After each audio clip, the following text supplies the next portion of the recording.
Oke, di video kali ini gue bakal ngerekomendasiin handphone ter worth it di budget 1 jutaan ya. Literally 1 jutaan lah. Jauh nggak nyampe 2 juta boy.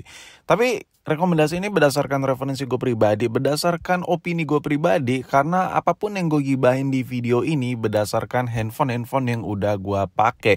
Jadi gue yakin banyak banget masih handphone ter worth it di luar sana yang nggak terucap di video ini yang jauh lebih worth it karena sesuai kebutuhan masing-masing lah. Jadi buat ada rekomendasi yang lebih worth it atau yang cukup worth it, coba langsung sokin aja, tulis di kolom komentar biar worth it-worth-itannya tuh banyak lah di video ini. Mulai dari isi video dan isi kolom komentarnya. Oke, yang pertama yang bakal gue bahas di sini adalah dari sisi harganya dulu nih. Yang kedua dari sisi apa yang lo dapat dengan harganya. Nah, dari situ gue bisa kalkulasi menurut gue ini worth it-nya untuk apa. Dan seperti yang kita tahu, kalau kita beli handphone agak-agak kekinian, contoh yang kayak lagi lo lihat ini varian 12 mini, itu harganya masih berjuta-juta ya, yang inter-interan 4 juta, 5 juta, resmi 5 juta, 7 juta up ke atas gitu. Itu too much expensive bagi sebagian orang ya, bagi gue juga lah, mahal lah ya kan. Mending buat beli yang lain gitu. Nah, rekomendasi yang pertama menurut gue adalah iPhone 8. Dengan budget 1 jutaan, lo dikasih performa yang good. Jadi menurut gue ya, budget 1 jutaan gak usah banyak babi bu bebo ya. Lo gak usah mikirin spek ya, banyak banget spek yang menipu kalian dengan ya mubazir RAM. Intinya gini, budget 1 jutaan lo pengen handphone kenceng ngebut ya. Salah satunya adalah iPhone 8. I know there is so much problem dengan handphone ini, baterainya kecil, layarnya kecil. Tapi di sini gue bicarain performa tok aja. Kalau lo mau butuh performa yang kenceng parah, di budget 1 jutaan menurut gue yang paling goks, yang paling klimaksnya adalah seri iPhone 8. Mungkin kalau lo ada dana lebih ya, beli 8 Plus ya cincai lah. Karena seri 8 ini masih dipakai sama Apple pada saat ini. Apple tuh masih mempercayakan desain iPhone 8 sampai ke iPhone SE generasi ketiga yang harganya seharga motor bekas. Jadi komponen-komponen iPhone 8 ini masih dianggap lah sama Apple. Jadi menurut gue budget 1 jutaan emang yang paling waras. Lu gak pengen ngerasain yang ngelek-ngelekan yang berarti gitu. Intinya pengen lebih smooth aja lah lu make handphone tuh enak gitu.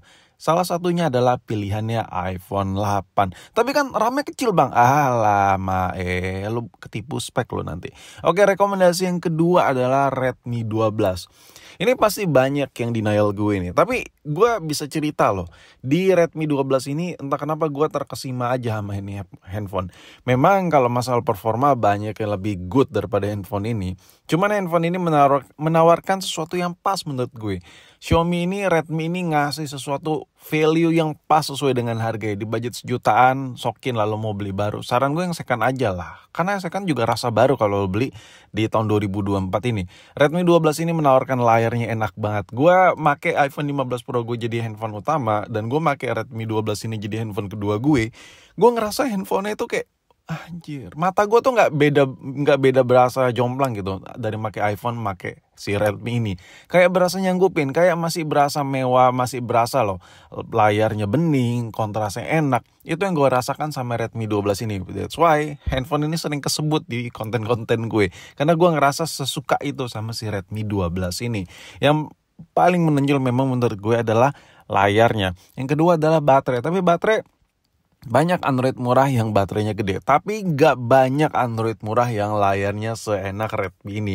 Entah kenapa lu harus coba deh. Ini beda sama Redmi yang layar-layar non OLED, AMOLED yang ampas-ampas. Ini layarnya beneran enak banget.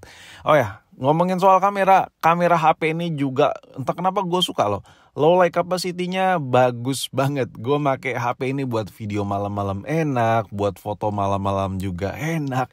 Anjir lah, ini salah satu produk Redmi yang buat gue terkesima sampai saat ini. Ini adalah Redmi 12. Jadi di tahun 2024 lu punya Redmi ini menurut gue ya, ini bisa lah dipakai setahun 2 tahun ke depan, lu gak mesti ganti HP lagi. Yakin deh, percaya deh sama gue. Tapi kalau lo pengen cari yang spek gaming, handphone ini kurang rekomendasi. Karena di budget 1 jutaan, banyak chipset killer spek chipset killer itu yang lebih powerful dari HP ini. Jadi HP ini tuh diperuntukkan buat pemakaian so-so kayak gue yang sosial media ya cukup adiktif. Pakai HP ini cuman bukan menitik beratkan gaming performance. Handphone ini ajib parah, enak banget. Dan build quality-nya Redmi ini menurut gue udah bisa dianggap handphone yang sesuai banget sama harganya ya. Gila sih, beda kalau dibandingkan sama Samsung, apalagi di budget sejutaan. Itu kayak gimana gue ngejelasinnya. Pokoknya lu bakal agak sedikit ngerasa rugi deh kalau lu beli spek sejutaan yang ada di handphone Samsung ya. Mending Redmi 12 ini menurut gue jauh lebih menawarkan tingkat kuartitan lebih tinggi sih. Ini menurut gue ya, apa yang gue rasakan. Oke, rekomendasi terakhir adalah Pixel 3a. Anjay, ini handphone salah satu yang paling gue sebut juga. Kenapa Pixel 3a? Karena HP ini adalah kamera yang paling bagus di budget sejutaan. iPhone lewat ya, apalagi Huawei juga lewat lah sama HP ini untuk kamera jepret ya. Handphone ini gila banget dan disupport sama layar yang menurut gue memadai parah. Layarnya itu bukan kaleng-kaleng, bukan yang IPS-IPS-an, ini udah AMOLED punya. Jadi ketika lo foto, lo tuh nggak perlu ribet lagi setting-setting layar, satuasi dan lain-lain. Ini bawaan pabrikannya, layarnya tuh udah seenak itu, udah senatural itu warnanya. Jadi dipakai buat jepret itu udah padat lah warnanya. Itu yang pertama, layarnya mensupport. Yang kedua, software kamera handphone ini memang serem banget. Ini kalau kita bicara software, kenapa gue bicaranya software? Karena kalau gue udah pernah bongkar Pixel ini. Ini modul kameranya ini memang tidak segede iPhone yang kekinian. Tapi Pixel ini menang di software ya. Jadi kalau masalah hardware, dia memang grade-nya masih di bawah Apple. Ya, teruntuk apalagi ini seri A, Pixel 3a. Cuman softwarenya itu, jadi hasil jepretannya itu, diprosesnya itu bagus parah. Gue bisa bilang gini karena gue tuh kayak speechless aja ngebandingin portrait mode-nya, night mode-nya. Handphone ini nih bisa banget diandelin dan gue suka banget sama hasil jepretan Pixel 3a ini. Entah kenapa gue masih, ini tahun 2024 loh. Udah beberapa tahun gue bahas handphone ini. Cuman gue masih sangat-sangat speechless sama hasil jepretan dari Pixel 3a ini. Entah kenapa gue suka lah.